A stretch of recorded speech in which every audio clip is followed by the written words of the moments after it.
Mr. Sowore, good morning and welcome to the Morning Brief. Thank you. Thanks for inviting me. Well, for someone who has spent quite a number of days in Kuje prison, you do look fresh this morning. Speaking of which, let's begin from there. We've heard you talk about your experience there, but I'm more curious about, some would say you're a regular customer with Nigerian prisons now, following past events, but more importantly, your observations with the prison system. And if you became president, what are the changes that Nigerians should expect?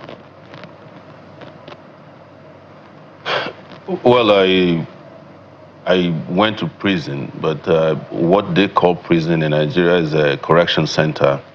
For those who might have fallen in love with the adjective, let me make it clear that there's nothing corrective in the correctional center, and it is not different from what you get on the outside.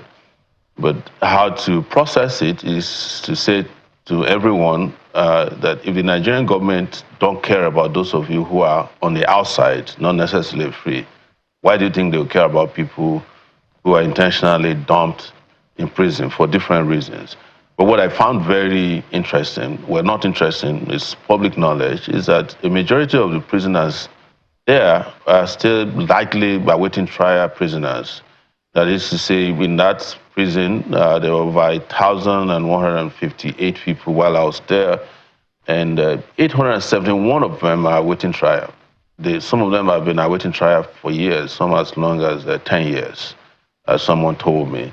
I met a guy who had served his entire term, and they restarted another section of his trial, and it's been there for another 7 years now, according to him. He was imprisoned there in, I think, when he was 22 years old, and he's now 36, still awaiting trial. So the prisons are generally overpopulated, sanitary conditions are terrible. I was in prison at the time that they said over 37 prisoners there were undergoing treatment for tuberculosis.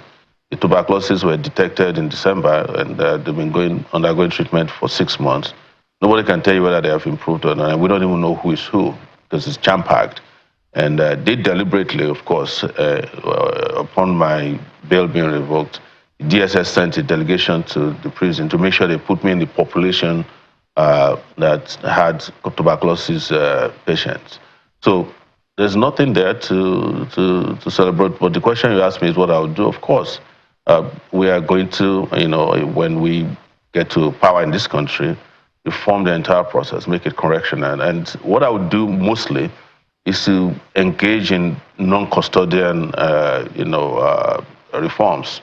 We don't need a lot of people who are in prison to be in prison. A lot of people who are in prison are there because they can't fulfill their bail conditions. Some bail conditions are as low as 5 million sureties requirements, and people can't fulfill it because there's nobody.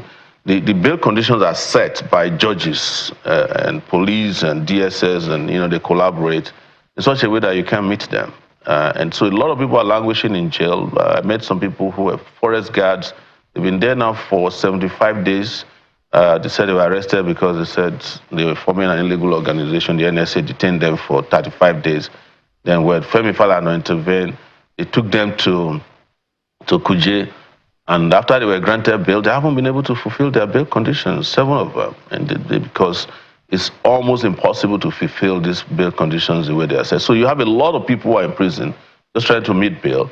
So many of them are put there for very, very minimal offenses. So in general, we should think about how we can punish people without sending them to prison, or not punish them for offenses they didn't commit. And likely, prison in Nigeria is a place for class war. What I mean class war is that it's usually the poor people, likely poor people who are in prison, a majority. I met a guy who said he was only able to get 2 court dates in a year.